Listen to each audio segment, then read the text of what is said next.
नमस्कार विद्यार्थी मित्रांनो, MPSC एक्झाम गाईड या यूट्यूब चॅनलवर आपल्या सर्वांचे स्वागत आहे. आज 21 जून 2026 या दिवशीच्या टॉप 5 चालू घडामोडींवरील प्रश्न आपण या व्हिडिओमध्ये बघणार आहोत. तर आपण पहिला प्रश्न बघू.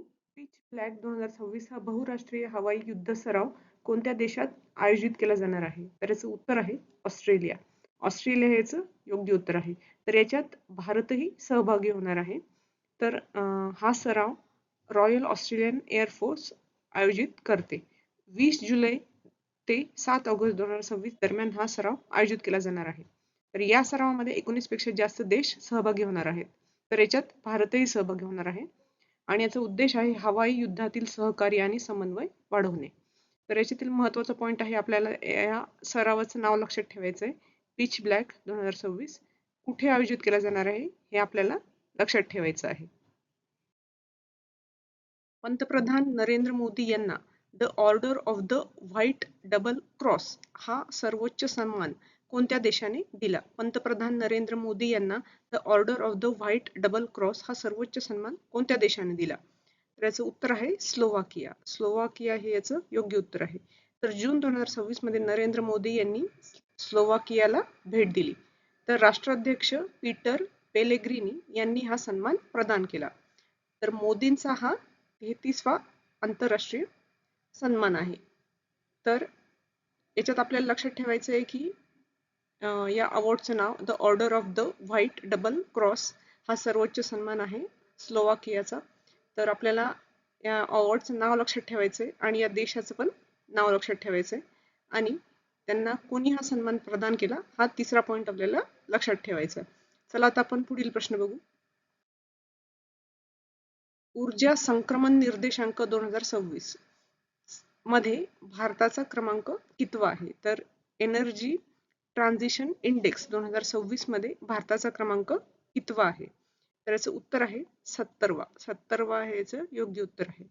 तर हा अहवाल वर्ल्ड इकॉनॉमिक फोरमने प्रसिद्ध केला. कोणता? एनर्जी ट्रान्झिशन इंडेक्स 2026 WEF ने प्रसिद्ध केला. याच्यात भारताने 2 स्थानांची सुधारणा केली आहे मागच्या वर्षीपेक्षा. तर या अहवालात स्वीडन हा प्रथम क्रमांकावर आहे आणि काँगो हा शेवटच्या स्थानावर आहे. तर याच्यात आपण टॉप 5 कंट्रीज आणि बॉटम 5 कंट्रीज आपण बघू. तर याच्यातील एनर्जी ट्रान्झिशन इंडेक्स मध्ये पहिला देश आहे स्वीडन पहिल्या क्रमांकावर, दुसरा आहे फिनलंड, तिसरा आहे डेन्मार्क, चौथा आहे एस्टोनिया, पाचवा आहे नॉर्वे. आणि शेवटच्या स्थानावर जे देश आहेत त्याच्यात पहिला क्रमांक आहे शेवटच्या स्थानावरून पहिलं आहे काँगो, त्याच्यानंतर बोट्स्वाना, जमैका, येमेन आणि मंगोलिया. तर याच्यातील आपल्याला महत्त्वाचं पॉईंट बघायचे, त्या निर्देशांकाचं कोणता निर्देशांक आहे हे लक्षात ठेवायचं आहे. त्याचा क्रमांक काय आहे, त्याच्यामध्ये भारताचा क्रमांक कितवा आहे हे आपल्याला लक्षात ठेवायचं आहे. हा अहवाल कोणी प्रसिद्ध केला हे पण आपल्याला लक्षात ठेवायचं आहे. आणि या अहवालात प्रथम क्रमांकावर कोणता देश आहे आणि शेवटच्या क्रमांकावर कोणता देश आहे हे पण आपल्याला लक्षात ठेवायचं आहे. चला आता आपण पुढील प्रश्न बघू. राष्ट्रीय सांख्यिकी आयोगाचे नवीन अध्यक्ष म्हणून कोणाची नियुक्ती करण्यात आली आहे?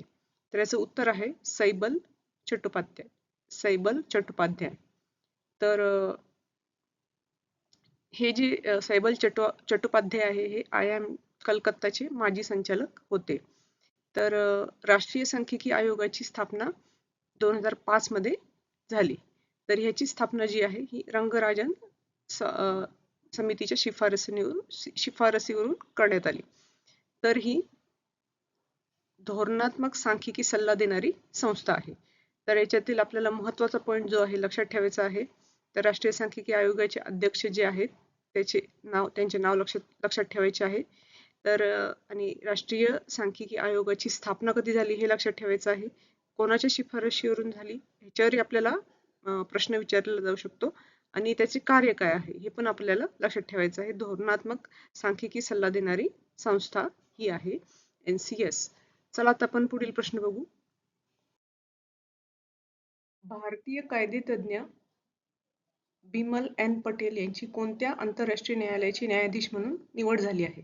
तर याचं उत्तर आहे international tribunal for the law of the sea म्हणजे ITLOS.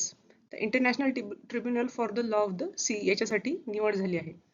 तर त्यांची 2026 ते 2035 या कार्यकाळासाठी निवड झाली आहे. ते 1 ऑक्टोबर 2026 रोजी आपला कार्यभार स्वीकारतील. तर त्यांची संयुक्त राष्ट्राच्या न्यूयॉर्क बैठकीत निवड झाली आहे. तर ते नीरू चड्डा यांच्या जागी त्यांची नियुक्ती झाली आहे. तर मित्रांनो, हे होते आजचे प्रश्न. तुम्हाला आजचे प्रश्न कसे वाटले हे कमेंटमध्ये नक्की सांगा. आणि तुम्हाला कमेंटमध्ये या पण प्रश्नाचं उत्तर द्यायचं आहे की पिच ब्लॅक हा हवाई सराव कुठे आयोजित केला जाणार आहे.